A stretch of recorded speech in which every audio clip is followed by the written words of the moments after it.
All right, here we go. This is Ryan Starr again with another sketch process video. This process is going to be drawing Simon Sinek.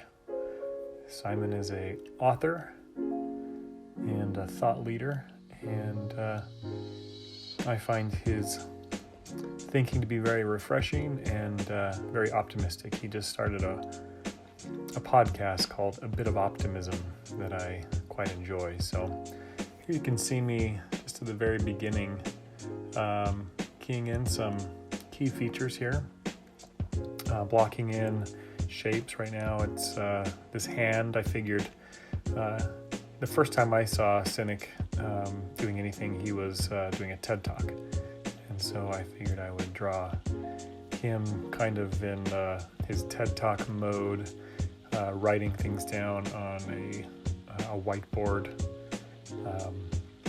describing what these principles that he was discussing. So the first video that I saw was his TEDx talk that was about starting with why, which was to me a brand new concept back then. I really liked it. So we've got all this stuff blocked in, and now I'm going to just create that center line where a lot of features will rest, and figure out where eyes need to be. I noticed that as I was preparing this that Sinek he wears some dark-rimmed glasses, and he has a very prominent nose. And what's funny is that if you were to take away the rest of his face and just focus on his nose and these dark-rimmed glasses, it would kind of look like those gag glasses that come with a large nose and a funny mustache and eyebrows. So even though that's what it is I'm drawing in this caricature, and which is not terribly flattering just by hearing that, that's kind of what it looks like a little bit. Anyway, so just keying in these areas where we'll begin to play, and finding the lines and the flow. And a lot of times I'll want to make these lines flow not just from their own special little spot, like that forehead. I want to see if I can make that forehead line and these lines that I'm kind of keying in for the hair to find a place with the cheek area. So, if you got that sideburn, how does that sideburn relate to the muscles and the shape of the cheek? And how does that rest upon kind of the jaw area? And how are we emphasizing that type of thing? So throughout this video too, this is not sped up at all, but throughout this video I will also be mentioning some of the leadership quotes from Simon Sinek that I think are pretty cool. Again, he's a thought leader, and if you looked him up on YouTube, there's a lot of content there to learn from. Here we've got some interesting eyes. He's looking off to the side here, and they're very kind of squinty, but they're not closed, and there's a lot of personality there. So I needed to give the space so that I can maintain that personality rather than just close it off to, thick lines or dark shadows. And of course the eyebrows are a part of that eye area. And here really just stroking in the direction of the hair, and just kind of blocking out that space. Here we go, trying to figure out the mouth. And again, I like to mention the corners of the mouth. I think there's a lot of character there, and the corner of the mouth has a great relationship with the things that you see right now, which is the lines that come off of the nose, which are part of the shape of the cheeks, and so forth. And then also pay attention to the shadow that's below the nose. That often indicates how prominent the nose is. If there's a large shadow, obviously it would be a big nose that casts that, and of course that depends on the lighting that is in the source image that you have. But that shadow underneath the nose is an important one. One of the first quotes that I'll share here is, "A leader's job is not to do the work for others, it's to help figure out how to do it themselves, to get things done and succeed beyond what they thought possible." So there you go, quote number one. Number two is, "The goal is not to be perfect by the end, the goal is to be better today." And that is so true, especially in drawing. We want to be better, obviously. That's why we're doing this. That's why we're sharing these things. And the goal is just to take one day at a time and be better by the end of today. So drawing glasses is one of the most awful things, I think, because it's in a caricature sketch. It's the one thing that I feel like is it's not distorted at all, or it shouldn't be. It's just glasses. You can make them bigger, you can make them, lots of different things, but whatever you do, it seems like there needs to be some form of perfectness to them, or sturdiness to them, maybe is a word. So anyway, hopefully those are sturdy enough. And here we're just kind of playing in this area, making sure that we feel comfortable with how the nose is looking over that mouth and how thick that top lip is. And we'll just make sure that the bridge of the nose is called out there. Take a step back and we'll just see the whole thing. Just kind of block in some other features here. Here's another quote. "Leaders don't look for recognition from others. Leaders look for others to recognize." Gosh, and if you can be in a situation where the leadership in your community or your church or your work is like that, then you're in a good place. And we're drawing this collared shirt way open, which kind of gives an air of kind of relax. It's a really massive shirt.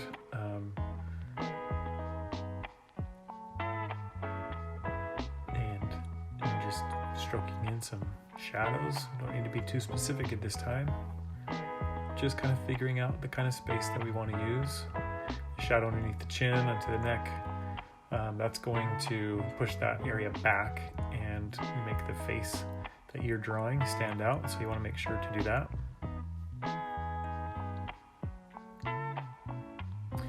And I like to make sure that the lines underneath the chin in this area are prominent. We'll make sure that they're dark so that they also kind of make the face and these prominent features stand out. This hatching that we're doing here is recognizing not just the lighting, but he does kind of have this scruff in the picture, which is, in any time that I've seen him, he's kind of had that scruffy look, so make sure to include that. And want to make sure that these lines underneath his eyes are quite distinct and prominent. The eyes, again, are kind of squinty, and one of the ways that we see that is the shape of that line below the eye. And we can still leave it open a little bit and see some pupil, but we know that it's kind of squinty because of that line underneath the eye. Not do anything crazy with the ears. We could probably make them a lot bigger. If we did that, then the nose is going to look smaller. So one of the ways that we can keep the nose looking prominent is make sure to minimize the size of some of the other features, like the glasses, like the ears. That way we don't need to make the nose grotesquely huge. We can just make it look bigger by minimizing some of the other features. Sometimes I take a break from some of these features that you just have to get right, and I go to some of these other features that are kind of secondary. This hand is important, but it's not the most important thing. And so, you take a break while you're pondering, thinking about some of these other things, and you go and draw a marker, or you go and draw a hand that you've keyed in with some earlier strokes. And oftentimes that's when I'm bouncing around, that's what I'm doing, is I'm just trying to figure out something in my mind, and I'll put it aside and I'll just go do another part of the image. Another quote: "When we tell people to do their jobs, we get workers. When we trust people to get the job done, we get leaders." It's me. And gosh, I've been thinking that's about important too. this time where we're kind of sheltering in place. I'm recording this in, what month? It's October 1st. So COVID has been happening this year in 2020, and so I've been working from home quite a bit, and really fortunate to have people trust me to get the job done rather than telling me what to do every single step of the way.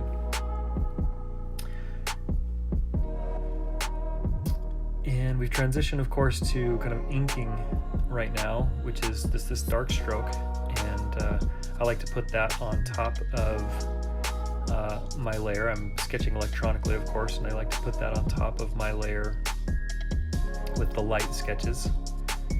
And basically what this stroke is this is the final one. Before is kind of, I think it looks nice, but this is the one that really matters. And so oftentimes before I'm not erasing at all, I'm not undoing, but oftentimes you will see strokes appear, and I will undo them if they don't turn out exactly the way that I think that they should. So, and here we go. We're getting the bottom side of that nose with the shadow. A little cross-hatching for shadow underneath the nose. And fortunately, up to this point, this has been really nice. I haven't had to undo, I have undone a lot of things like you just saw there, but as far as moving around features, I've been really pleased with how they have gone on the paper or got on the screen the first time, which is really, really nice. Sometimes my drawings, get the corner of the mouth there, that's important. Sometimes my drawings, I'm always having to rearrange things and reevaluate spacing and things like that, but I'm liking how this one's going. Again, the corners of the mouth, you can kind of just tell that this little expression, it's not really a smirk, it's a smile, but it's a subtle smile, and it's all shaped by those corners of the mouth, and again, how the features around that respond. I noticed that his bottom lip is quite prominent, and he's got this kind of wedge right in the middle of that bottom lip, which creates an interesting shape that I wanted to make sure to include. Got some really, really cool curves for this chin area.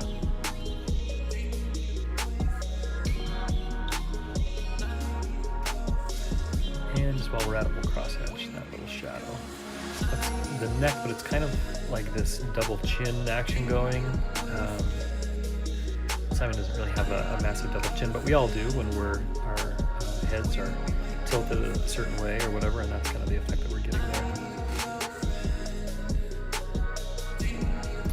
Sideburn, which frames the face. You can kind of see that from this angle. This isn't a 3/4 angle, but it's also not straight on, and I'm finding that the straight on images, if you're doing a caricature from a vantage point that's straight on, is usually the most boring things to characterize. You can see a lot more character just with a little bit of a tilt. The nose probably gets a little bit larger, and you begin to see some different angles and things in the mouth, and you can do some interesting things with the chin. That eye's looking nice, and again, if you take away all the other features right now and just focus on the eyeglasses, these eyebrows, and the nose, you'll see those gag glasses that I was talking about. We won't be doing a mustache here, but you will see that, and it's making me smile. Like I said, on the mouth, the corners of the eyes have a lot to do with the emotion that's being expressed and the expression overall. And the corners here just kind of fold over. It looks like you've just got these muscles that intersecting at the very corner on the outside edge of that eye. If you were to describe it to someone, it would kind of be like how you used to draw Egyptian eyes when you were growing up in elementary school, but if you do it right, it just looks like the effect that you are wanting for that kind of half-closed eye. A little more cross-hatching here, and then we will darken some of these areas with the shirt and that big old collar. Again, I'm not following everything exactly. You can kind of see where I'm taking this its own direction when I don't follow the lines with that back end of the collar. It was a little too gaping before, but that's the great thing about having these layers, drawing in Photoshop with the tablet. And you have that same capability if you are laying down things in your sketchbook as well, with really, really light lines and then going over with a darker pencil. You don't have to follow all of those lines, even though they were once final, but find the perfect path when you key in that stroke. Here's another thought from Sinek. A star wants to see herself rise to the top. A leader wants to see those around her become stars, which is a really, really cool thought. I think about the people that I work with, and I've got some talents that are unique. Some of them have to do with drawing and illustration, some don't, but anything that you can do while you're working to help that person around you become a rock star, which is one of the ways that I like to hear it stated, make them feel just like a rock star. And you will definitely benefit from it, and the company that you're working with and the projects that you're working on will benefit from that as well. Again, with hair, you're not trying, he has dark hair. Simon is, he's got, brown hair. I don't just color in all brown and say, okay, he's got brown hair, why doesn't the hair look right? You're really just trying to look for directions of the hair.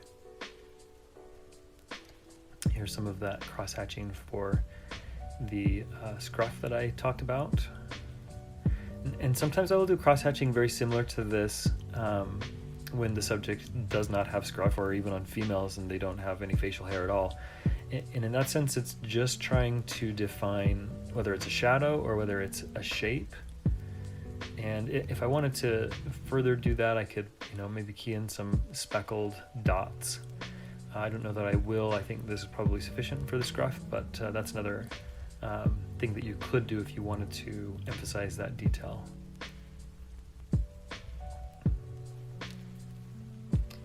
Put in some of the shadows and give the eyes a place to kind of sit back a little bit.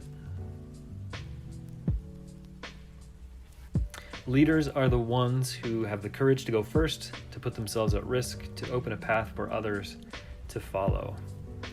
As simple as an example of leading out in a conversation, saying, well, I'll be the first one to, say my name and where I'm from, all those things. That's kind of what a leader does. Some people they just don't want to be first. Magnify that by 100 or 1,000 with other business scenarios, if you will.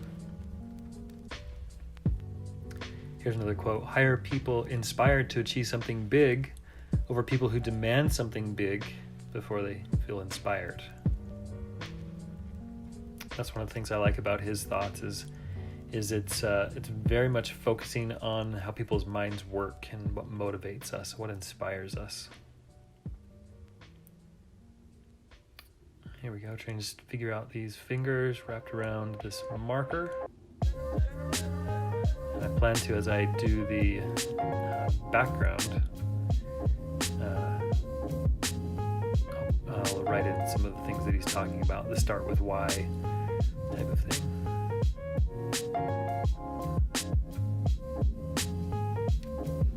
Under poor leaders, we feel like we work for the company. With good leaders, we feel like we work for each other. And another one, if you want to feel happy, do something for yourself. If you want to feel fulfilled, do something for someone else. It's so hard to have that balance where you've got to do things for yourself, you've got to be healthy, but if you're not doing stuff for other people, then there's going to be just a void where you can experience some greater joy. I often talk about the dark outline that I'll put around these subjects. With this particular style, what I'm doing, I put the dark outline around them for a couple of purposes. It does set them off from the background. When I'm doing a digital piece and I have a background that I will be putting in mind, this also serves as a function in Photoshop, because then I can just select around the subject and it will outline it quickly, and then I can fill that with a kind of a medium gray when I fill in. We'll get to that point in a little bit, but I do like the way that it looks, and right now I'm just kind of finding how that dark outline works around this wispy hair that he has in this part right here where his calic is. And there we have it. So if I can make that dark, it just, like I said, it just sets it apart from the grain of the paper that you're drawing on, or any kind of background, whether it's a white background like you are witnessing here in this video, or whether it's of a different shade. I'm also using a brush that the thickness varies depending on how much pressure I put on it, and you definitely do want a variance in thickness in your lines for sure. Maybe not the outside line, but on the inside for sure. Here you see I am just kind of selecting that space, and I'll invert that, and there we go. It's all gray. This kind of medium gray, 50% gray, and on the top of that I will create some additional layers and use some of the Photoshop effects where I can pull the highlights and push the shadows. Push and pulls. I don't know why those words work, but if I can just pull things that are supposed to be light, like his skin tone, and in some cases you'll see I leave right where that marker is probably casting a shadow on the thumb. I will leave that dark. It looks very funny to do that at this stage and not have any kind of explanation, but when everything is all said and done, it will make more sense. So you just have to foresee where those things are taking place. And while I'm doing a lot of the skin tone, here's some more quotes. Too many people confuse being rich or famous with being a leader. Wealth and fame are byproducts, not qualifications to lead. Isn't that so true?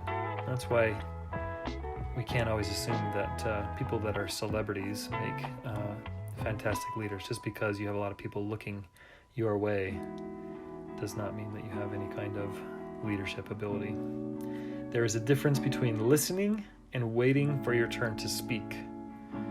And gosh, I think I have a big problem waiting for my turn to speak. Listening is an entirely different exercise, isn't it?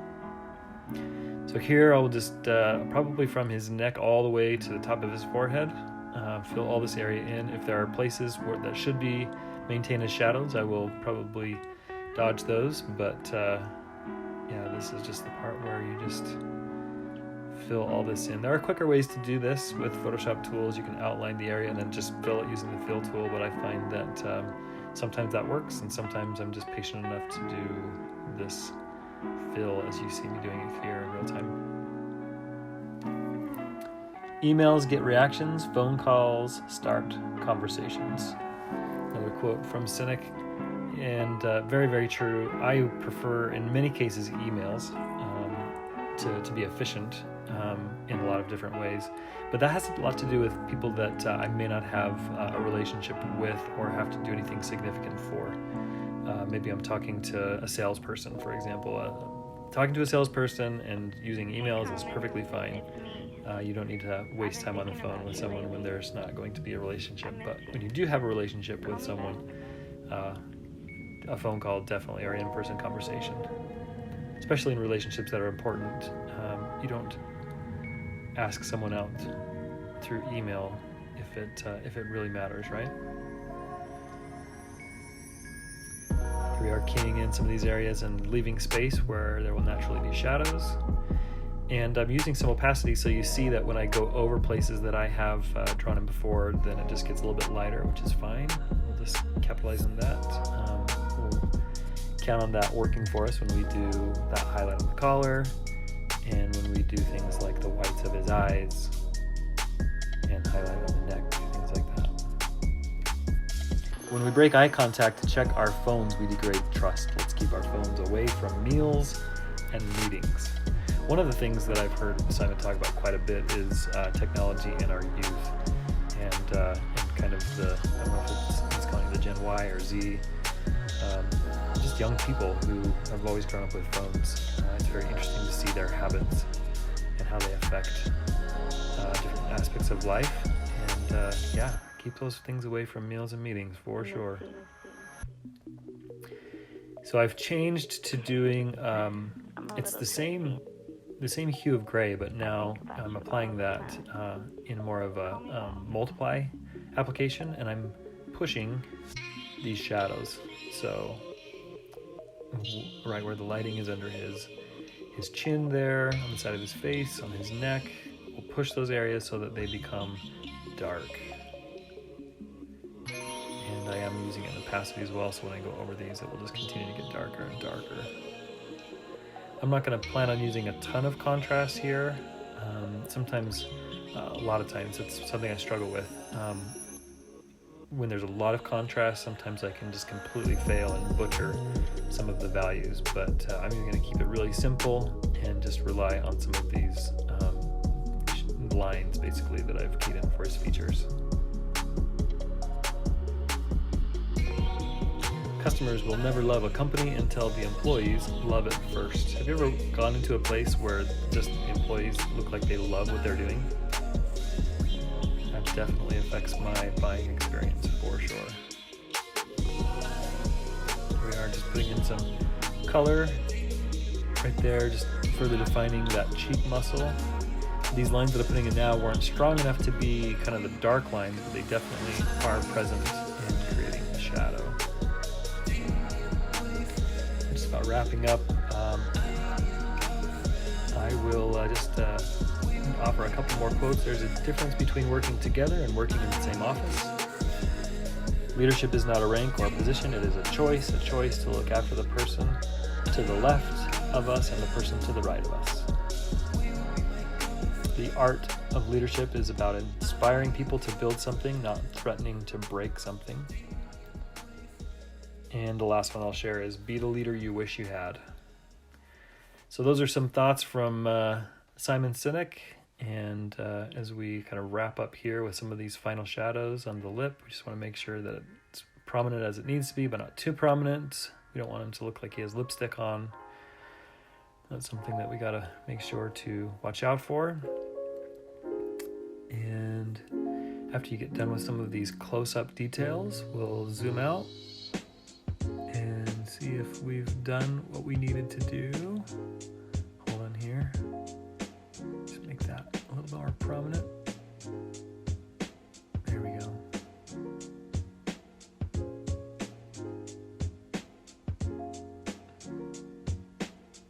And just a little bit more hatch marks here. Yeah, it's looking nice. Zoom out. There we go. And here we go with the final reveal of the background. You can see his presentation, and there you have it. Thanks for joining me today, and look forward to the next time.